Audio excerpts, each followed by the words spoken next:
You've all seen these people somewhere. The child who gets the new iPhone every birthday while you're still using a flip phone.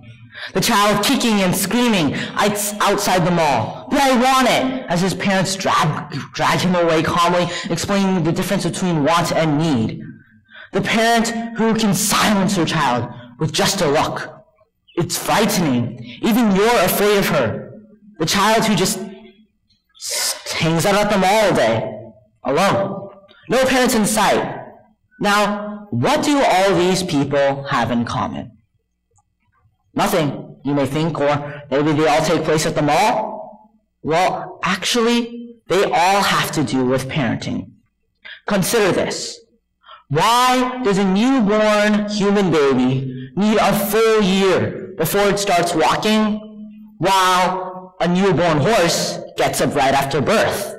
Scientists have assumed that the human motor development is unique and that our brain is so complex that it makes it particularly difficult to walk on two legs. However, a scientist group at one university has shown that humans start walking in the same brain stage development as many other walking animals, from small rodents to elephants. Great. Our brains function at the same rate as a rat. However, the fact still remains that our brains are still more fragile. Case in point, you or any other adolescent. I mean, we still live with our parents, right?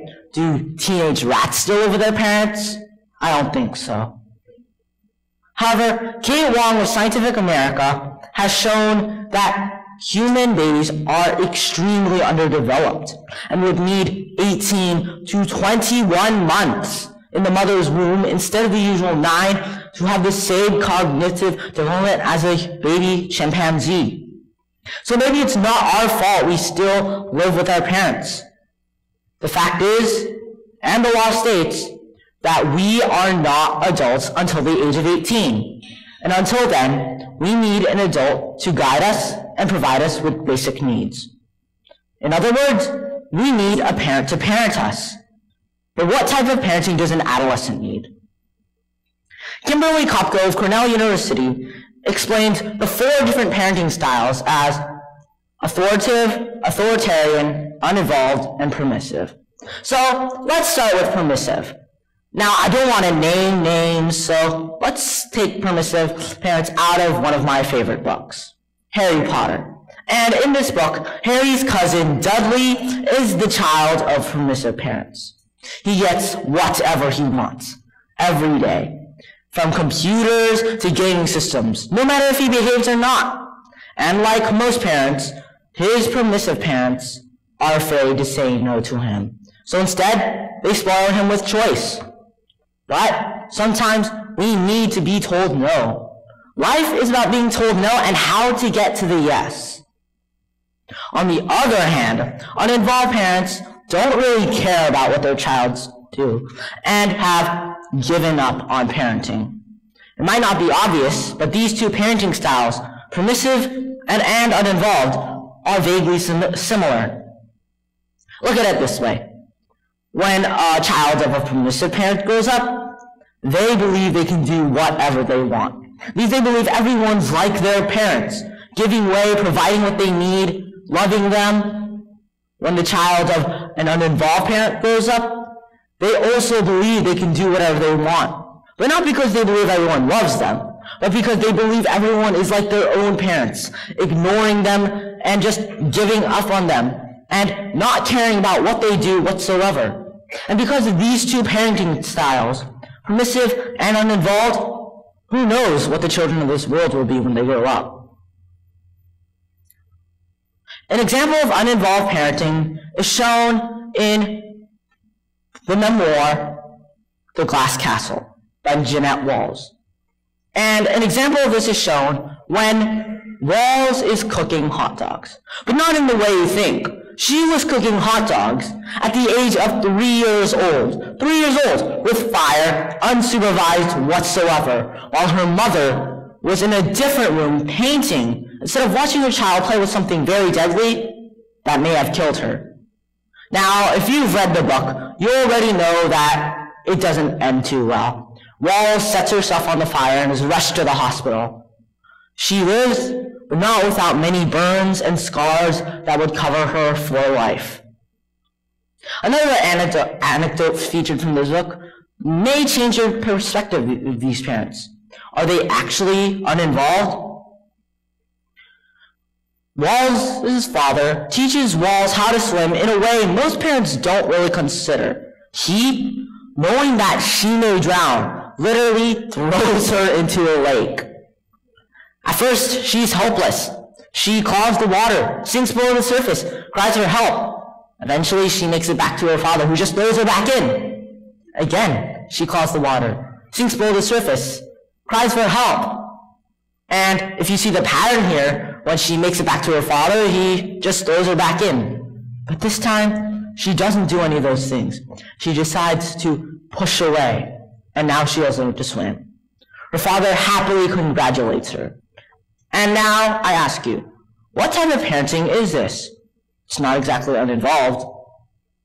Some call it free-range parenting, after an incident that happened in Maryland a year ago when two children, ages 6 and 10, were found wandering alone in a park. Concerned parents called the police, and the two children were held custody while their parents were interviewed by the Child Protective Services. It turns out the parents had actually found a safe route for the children to take and didn't see the harm in them playing alone. In fact, they were angry that the Child Protective Services were called. They just wanted to let their child be independent by giving them some independence. I wonder if any parents in this room will allow their 6-year-old to walk to Lacey Park alone. The third type of parenting is called authoritarian. And these parents are very hard on their children. They guide them like how a seeing eye dog guides the blind. Sometimes a habit develops for these children to ask their parents before doing anything. Questions like, "Hey Dad, can I go watch TV?" turn into questions like, "Hey Dad, can I go to my room now?" Which is not exactly a question most children would ask their parents and would just go do it themselves. Sometimes this habit sticks to the children even as they grow up. It turns out with the children following their parents and asking for help, guidance, or wrong phone calls with their parents asking questions like, "What should I cook for dinner? What shoes should I buy?" And this is a worst part of the parenting, authoritarian parenting, but this is not the worst, like the really, really bad side effect. The worst side effect is that the children rebel against their parents. Andre Agassi, former tennis player champion, and having the title of 8 Grand Slams, he had an authoritarian father. His father would tell him every day, hit harder, hit earlier, again and again, yelling at him, until Agassi hated the sport. Hated it with all his heart. He was tired of hitting thousands of tennis balls each day, tired of being told he was no good, tired of being yelled at. But he never rebelled against his father, because he feared him too much.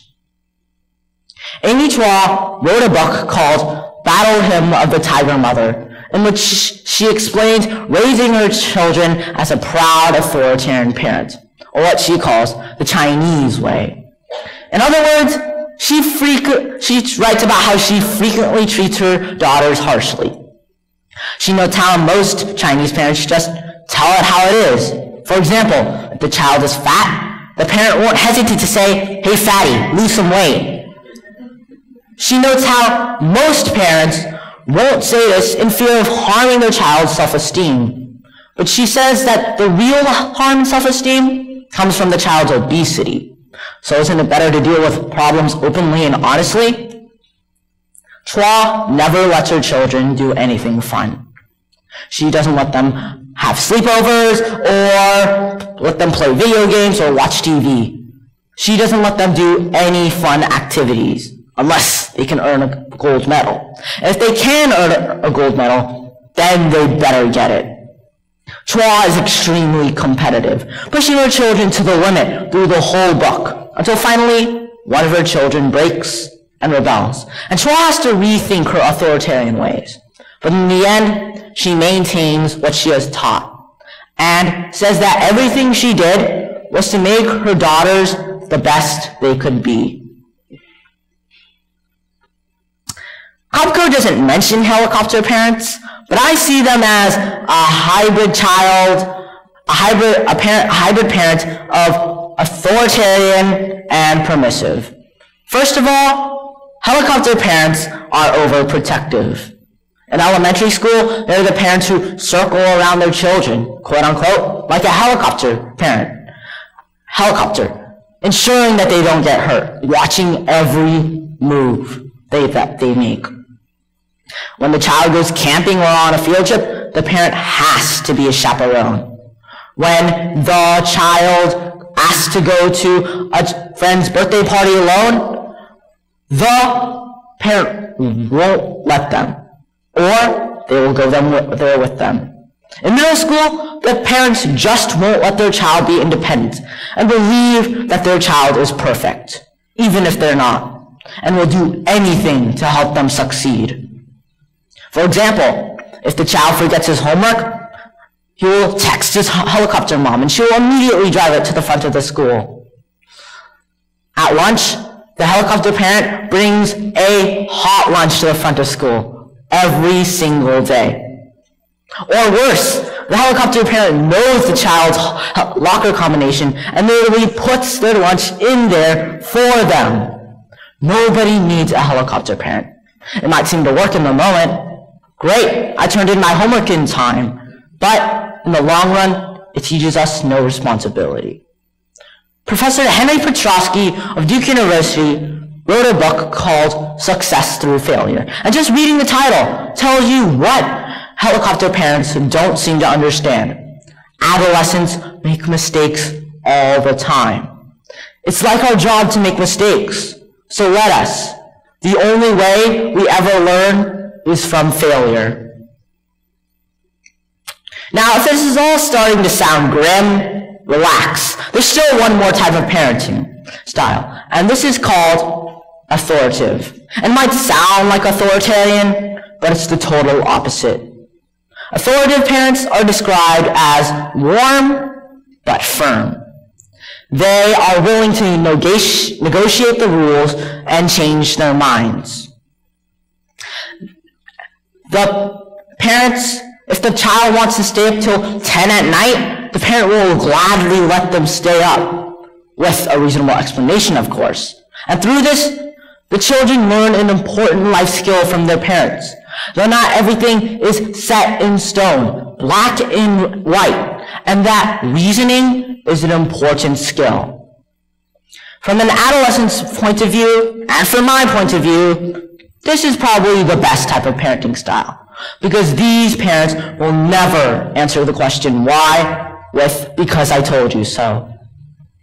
From a parent's point of view, this may not come as easily. Maybe you think you're giving too much responsibility. Maybe you think you're giving too much authority. But this is not the case.